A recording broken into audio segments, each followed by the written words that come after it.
Hai semuanya, ketemu lagi bareng Mihu di sini. Oh ya, kali ini Mihu akan membawakan alur cerita Donghua yang berjudul Battle Through the Heaven. Mihu mengingatkan sekali lagi ya bahwa konten ini full spoiler. Tanpa lama-lama lagi, yuk langsung aja kita masuk ke isi ceritanya.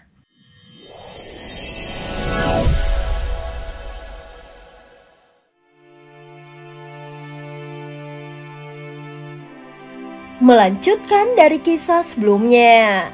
Sebelumnya setelah merasakan momen ini, Ye Beijing sangat terharu dan merasakan kehangatan yang telah lama tidak pernah dirasakannya. Jika kalian semua mati, maka apa gunanya aku hidup?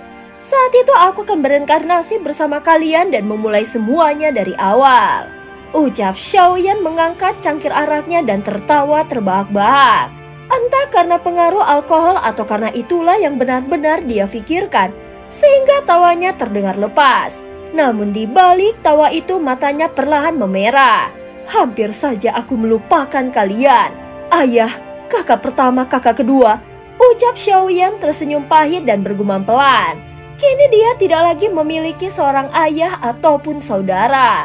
Hidup seperti arus sungai yang mengalir tanpa arah. Dan semua kenangan masa lalunya bagikan mimpi yang perlahan memudar. Malam itu dia minum hingga mabuk. Arak yang diminumnya bukan hanya untuk melepas lelah, tetapi juga untuk melonggarkan hatinya yang selama ini terikat dalam kesedihan. Ketika terbangun, Xiaoyan memegang kepalanya yang terasa berat. Dia tidak tahu sudah berapa lama dia tertidur. Hembusan hangat alkohol yang tersisa di tubuhnya juga perlahan menghilang. Di sekelilingnya, tim Verles masih tertidur di atas meja dan wajah mereka kemerahan seolah masih tenggelam dalam mimpi yang tidak bisa mereka tinggalkan. Di dalam mimpi, kita masih bisa bertemu kembali.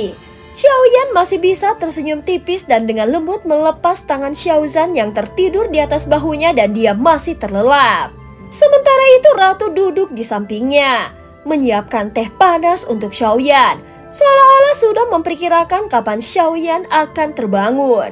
Dia segera mendorong cangkir teh ke arahnya dan berkata dengan nada yang lembut, "Minumlah secangkir teh hangat ini." Xiaoyan mengangguk sedikit. Entah mengapa kehadiran Ratu selalu membuatnya merasa tenang. Seolah selama dia ada, takkan ada bahaya yang mengancamnya. Xiaoyan segera mengambil secangkir teh yang disajikan oleh Ratu. Seketika aroma teh yang harum memenuhi ruangan. Dia menyesapnya perlahan membiarkan rasa pahit di awal berubah menjadi manis yang menyegarkan di akhir.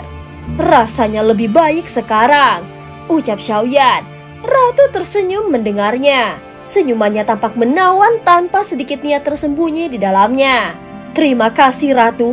Xiaoyan membuka matanya menatap wanita sempurna di hadapannya dan berkata perlahan, "Setelah ratusan tahun, kita akhirnya bertemu kembali. Kenapa sekarang kau masih memanggilku begitu? Apakah identitas kita sudah begitu berbeda hingga kau tidak bisa memanggilku dengan namaku?" Ucap Ratu mengerucutkan bibirnya tampak sedikit tidak senang. Ratu adalah gelar yang diberikan oleh dunia, bukan yang kupilih sendiri. Aku tidak ingin kau memanggilku begitu. Xiaoyan terdiam sesaat. Dia memang terbiasa memanggilnya Ratu sebagai bentuk kesopanan. Tetapi sekarang, setelah melihat wajahnya yang sedikit merajuk, dia hanya bisa tersenyum masam. "Aku sudah terbiasa," ucap Xiaoyan.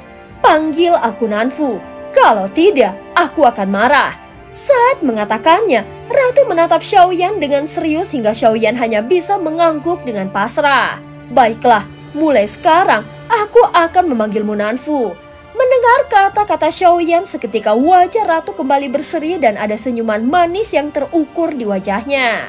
Namun ekspresi santai itu segera berubah saat dia kembali menyesap tehnya dan dengan suara lembut berkata, "Jadi pada akhirnya kau membunuh sang pemusnah dengan pagoda emas, atau lebih tepatnya kau menggunakan kristal surgawi, bukan?" Xiaoyan terkejut saat mendengar kata-kata sang Ratu. Itu jelas seperti pukulan petir yang mengguncang jiwanya. Tetapi bagaimana mungkin Ratu bisa tahu bukan hanya tentang keberadaan pagoda emas, tetapi juga bagaimana dia menggunakannya untuk membunuh sang pemusnah. Dalam sekejap, tubuh Xiaoyan merasakan hawa dingin menyelimutinya. Kecepatan kristal surgawi saat menyerang sang pemusnah sangatlah cepat. Dan begitu selesai, dia langsung kembali ke pagoda emas. Tetapi bagaimana mungkin Nanfu bisa mengetahuinya? Xiaoyan mengangkat kepalanya. Tatapannya penuh keterkejutan yang tidak bisa disembunyikannya. Sementara itu ekspresi Nanfu tetap tenang. Dia mengangkat tangannya dan seketika sebuah batu berwarna abu-abu muncul di telapak tangannya.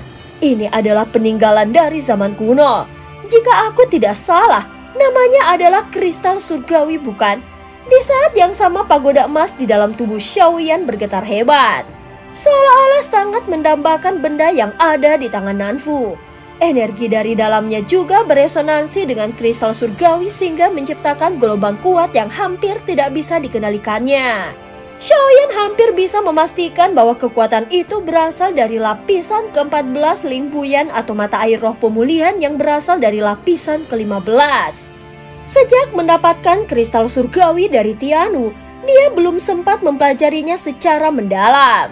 Dia bahkan tidak tahu apa yang sebenarnya tersembunyi di lapisan ke-15 dan mengapa kristal surgawi sangat diperlukan. Dengan penuh rasa ingin tahu, dia menatap kristal surgawi yang ada di tangan Ratu Nanfu dan berkata, benda ini membuat Tianwu dikendalikan. Meskipun kekuatannya meningkat pesat, tetapi pada akhirnya dia kehilangan kendali atas dirinya sendiri. Apakah kau tahu apa kegunaannya? Ratu segera menggeleng dengan pelan.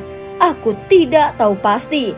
Dahulu kristal surgawi ini pernah tertanam di dalam pedang Zuzang. Setelah dia gugur, pedangnya hancur dan hanya benda ini yang tersisa. Xiaoyan memperhatikan wajahnya yang sempurna mencari tanda-tanda kebohongan. Tetapi dia tidak menemukan apapun. Seolah Ratu memang benar-benar tidak tahu. Bisakah kau memberikannya kepadaku? Ucap Xiaoyan bertanya sambil menatap kristal surgawi dengan penuh harap. Meskipun dia belum memahami kegunaan pastinya, namun benda ini mampu membunuh sang pemusnah. Jadi tentu saja itu bukanlah benda biasa. Pada saat ini Ratu tersenyum lalu mengelurkan lengannya dengan santai. Tentu, tetapi apakah kau menginginkan lebih? Ada makna tersembunyi di dalam kata-katanya. Xiaoyan mengambil benda itu lalu menatap Ratu dengan serius. Nanfu, apakah kau menyukaiku? Ratu tampak terkejut saat mendengarnya. Dia tidak menyangka Xiaoyan akan menanyakan hal itu secara langsung. Setelah beberapa saat bibirnya melengkung membentuk senyuman tipis. Apa masih belum cukup jelas? Xiaoyan langsung menghela nafas mendengar jawabannya. Aku tidak mengerti, kita berjalan di jalan berbeda. Meskipun di masa lalu pernah ada perasaan di antara kita, namun saat Yang Mulia gugur semuanya sudah berakhir. Aku adalah Xiaoyan dan bukan Yang Mulia. Dia menatap sang ratu dengan serius. Mungkin dia bertanya seperti itu karena merasa wanita ini terlalu baik padanya. Jika pada akhirnya dia menolak perasaannya, apakah itu tidak akan terlalu kejam? Setelah beberapa saat Ratu menghela nafas panjang. Aku tidak pernah menganggapmu sebagai Zuzang. Aku berbuat begini bukan karena ingin sesuatu kepadamu. Aku hanya ingin lakukan ini tanpa peduli apakah kau akan mencintaiku atau tidak. Ucap Ratu. Tatapannya serius saat mengatakannya. Mendengar ini, Xiaoyan hanya bisa terdiam.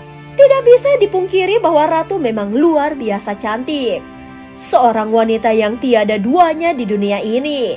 Namun baginya kecantikan bukanlah segalanya.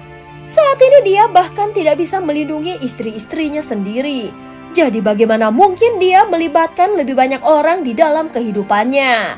Dia telah membagi hatinya ke terlalu banyak orang. Dia merasa itu sudah cukup dan tidak ingin ada yang lebih tersakiti karena dirinya. Mungkin sekarang kau tidak mengerti. Tetapi suatu saat nanti kau akan mengerti. Dan kau juga akan menjadi seperti diriku. Untuk pertama kalinya ada rasa getir di dalam senyumannya.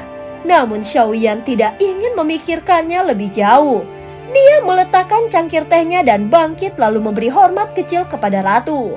Apapun yang terjadi selanjutnya, itu bukanlah hal yang penting. Baginya yang terpenting sekarang adalah menyelesaikan urusannya. Setelah melewati 2 pertempuran hidup dan mati, dia memperoleh banyak hal. Namun masih ada banyak tugas yang harus dia selesaikan. Yang pertama adalah memeriksa keadaan pagoda emas dan melihat bagaimana kondisi avatar Yuan Shen-nya setelah diserap dan dikirim ke lapisan ke-12 di ruang Lingsu. Meskipun tubuh aslinya telah menembus tingkat kedua keabadian para dewa, namun tubuh fisiknya justru turun ke tingkat bintang 3 tubuh keabadian fisik. Jadi dia harus membangun kembali tubuhnya agar lebih kuat. Selain itu, avatar Yuan Shen-nya masih tertahan di ranah alam leluhur untuk waktu yang lama. Setelah melalui penderitaan yang panjang, akhirnya ada sedikit kemajuan. Meskipun dia masih belum bisa menembus ke tingkat alam kuno klan Yuan Shen, berdasarkan yang dia ketahui, alam leluhur klan Yuan Shen setara dengan tingkat keabadian para dewa. Namun jika ketika melihat pertempuran berdasarkan dengan tingkat keabadian para dewa, dan jika melihat pertempuran sebelumnya, kemungkinan besar bisa melawan tingkat keempat ataupun kelima.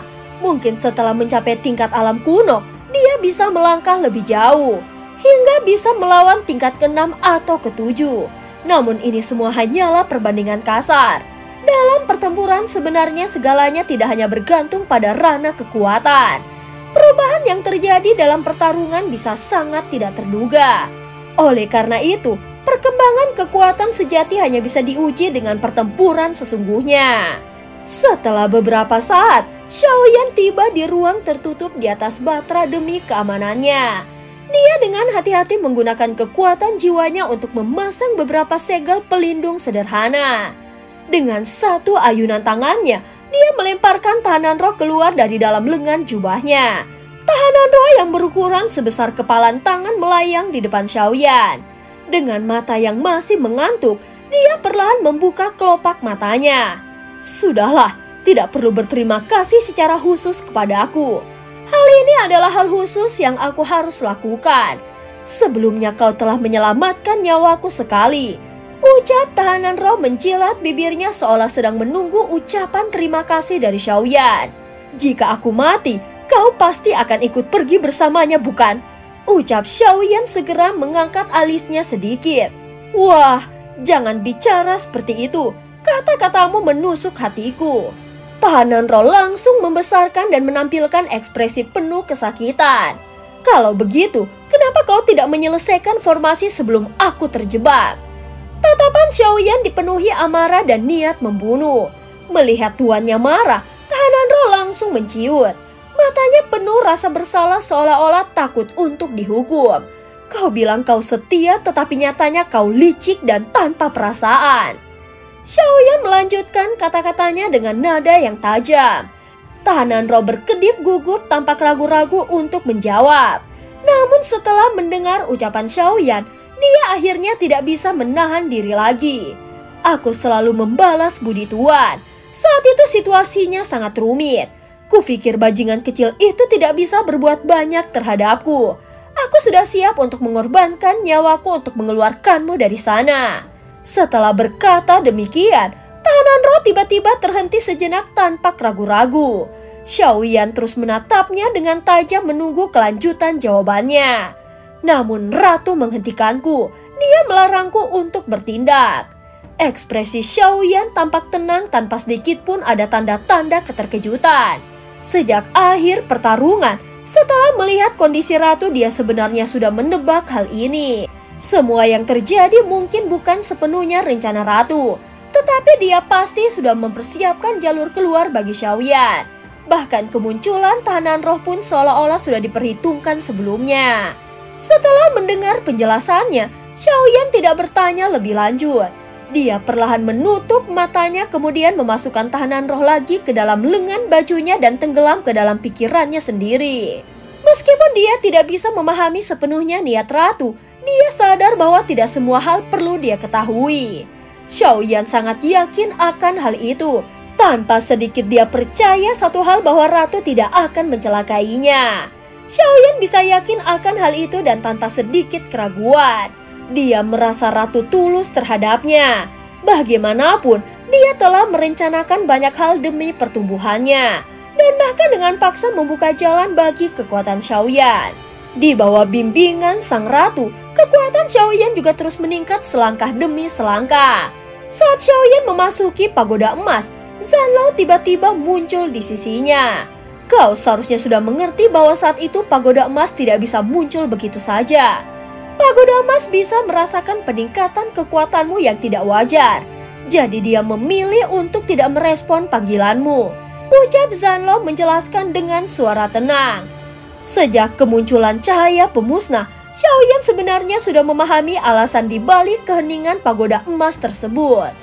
Hubungan antara pagoda emas dan alam dewa kekacauan masih menjadi misteri baginya.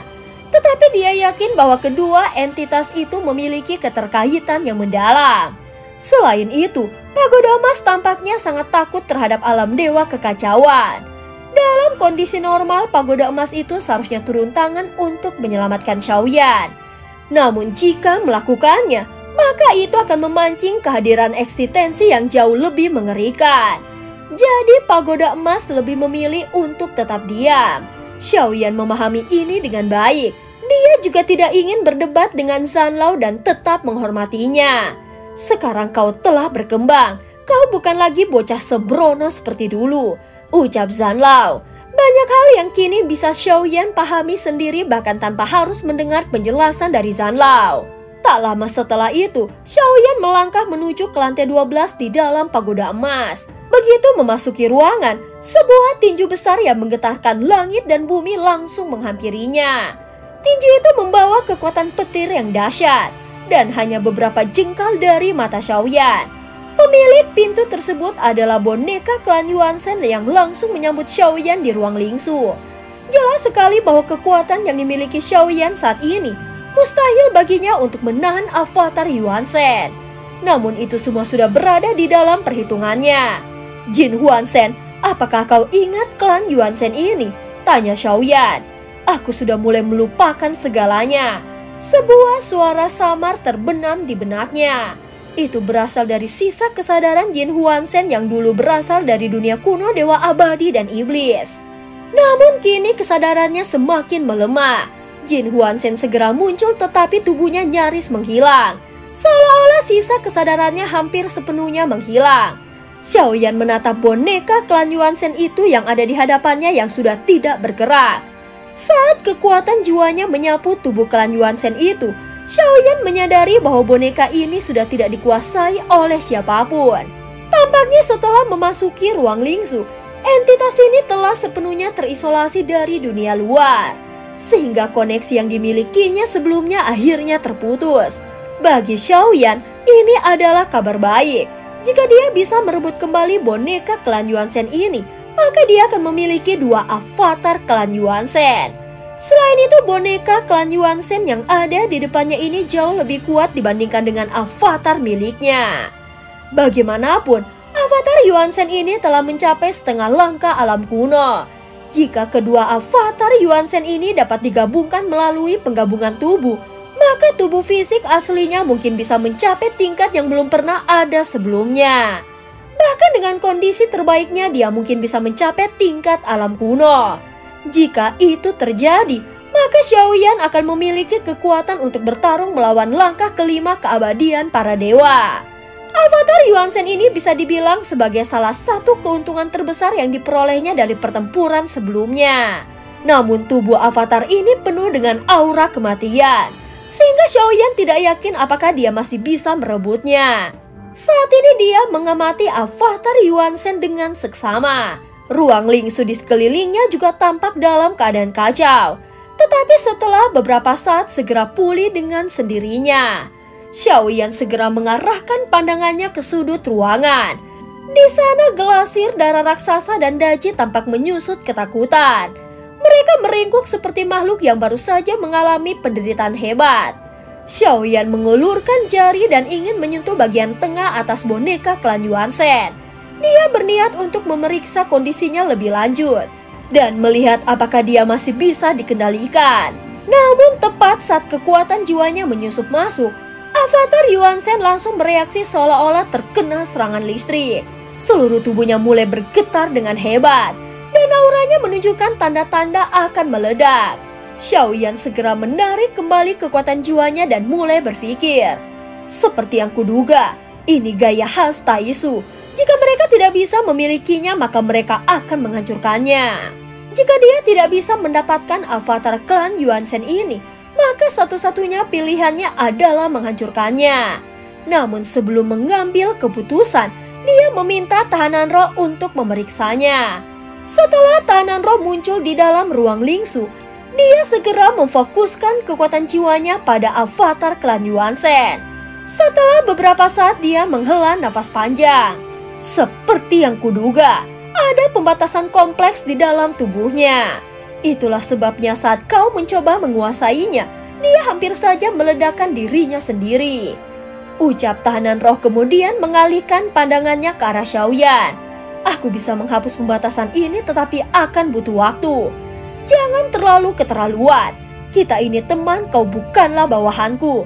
Sambil berbicara demikian, Xiaoyan berpura-pura akan pergi. Melihat itu tahanan roh langsung menariknya kembali. Hahaha, aku tidak bilang aku tidak mau membantu. Tetapi beri aku sedikit waktu. Ucap tahanan roh berkata dengan nada tidak sabar. Tanpa menunggu lagi, tahanan roh segera mengaktifkan kekuatannya. Segera cahaya biru berkilauan menyelimuti avatar klan Yuan-sen. Setelah sekitar setengah batang dupa waktu berlalu, tahanan roh akhirnya menghentikan prosesnya. Dengan ekspresi yang sangat serius, dia langsung berkata, "Ini bukan hanya batasan biasa. Di dalam tubuhnya juga ada segel jiwa yang terhubung langsung dengan batasan tersebut. Jika aku memaksakan diri untuk menghapusnya, dia tetap akan meledak." Ucap tahanan roh. Mendengar ini, Xiaoyan langsung mengerutkan keningnya. "Hei, tunggu dulu. Ada sesuatu yang aneh di sini. Apa kau tidak menyadarinya?" Tahanan roh segera menambahkan kata-katanya. Mendengar ini, Xiaoyan menatap avatar Yuan-sen itu sekali lagi. Setelah mengamati dengan lebih cermat, dia menyadari sesuatu yang tidak wajar. Dan proporsi tubuh avatar Yuan-sen ini tampak tidak seimbang. Jika hanya dilihat sekilas, ini tidak akan terlihat. Tetapi setelah diperhatikan lebih detail, ada sesuatu yang mencurigakan. Tanpa ragu-ragu, Xiaoyan meraih pakaian avatar Yuan-sen dan menariknya ke bawah. Namun pemandangan yang dilihatnya langsung membuatnya terkejut. Tubuh ini ternyata bukan berasal dari satu klan Yuan-sen saja.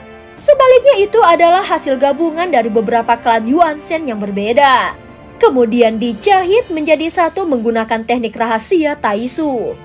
Dan cerita pun berakhir. Terima kasih udah dengerin Mihu dari awal sampai akhir ya. Please like, comment, and subscribe. Sampai jumpa.